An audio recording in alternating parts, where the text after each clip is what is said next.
Okay, so this has to be one of the best actions that I've seen on Photoshop. You can get your picture from looking like this to this in just a few clicks.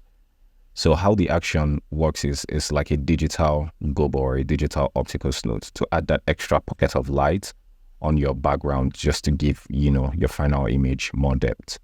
So I'm just going to clear this folder and I'm going to show you how it works. So the first thing you want to do is select your subject. So you can do this manually or you can let Photoshop select it automatically for you.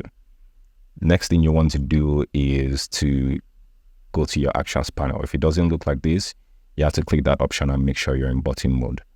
So once you have your selection, you want to click on the Global V1. So once you click on it, you're going to have this dialog box pop up. Now this dialog box helps you select the pattern that you want.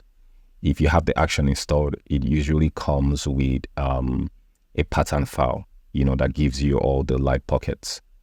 So there are a couple of options for light pockets to choose from. You have some of your regular window size window light pockets and your circular light pockets, but let's try and recreate the image that we just saw. And this is the texture that was used in that image. So if I scale this up and down, how this works is you see this first one here at the top left corner.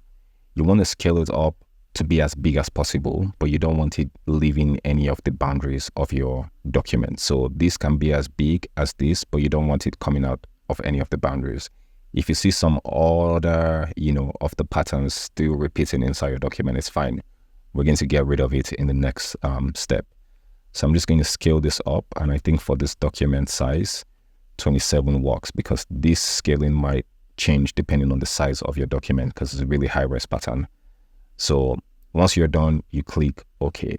Now the action is going to create 2 folders and then a layer for you. Now this layer is the sun layer. This layer uses to control the intensity of the mask. This one is to stop the pocket of light from touching your subject, and this one is to modify the mask without actually damaging it. So in this case, we do have that extra repeating block here. So I'm just going to go around it like so, and I'm just going to fill it with black so that it's no longer there. Once I'm done, I deselect and then I alternate click back on the mask to get out of the mask mode. So now on the sun layer, this is where you can now move your mask. You can also scale your mask freely without worrying about your subject. So once you're done and you like the results, you can now reposition your light pockets wherever you want it. So here looks pretty good to me. Now, if you want to control the brightness of your light pocket, what you do is you click on the curves layer, and by default, you have this here. But best practice to increase the brightness is to use this point here. So you can go all the way here, or you can come down all the way here, because if you use the curve, sometimes it might mess with the colors of the document. So best bet is to use this point here to increase or decrease the intensity of the mask. I think here is just about right for this picture.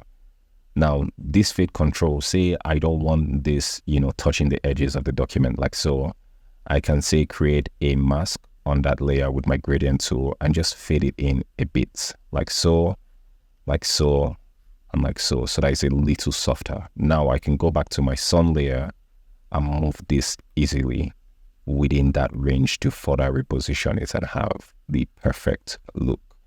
And I think that's pretty much it for, the action. Thank you for watching.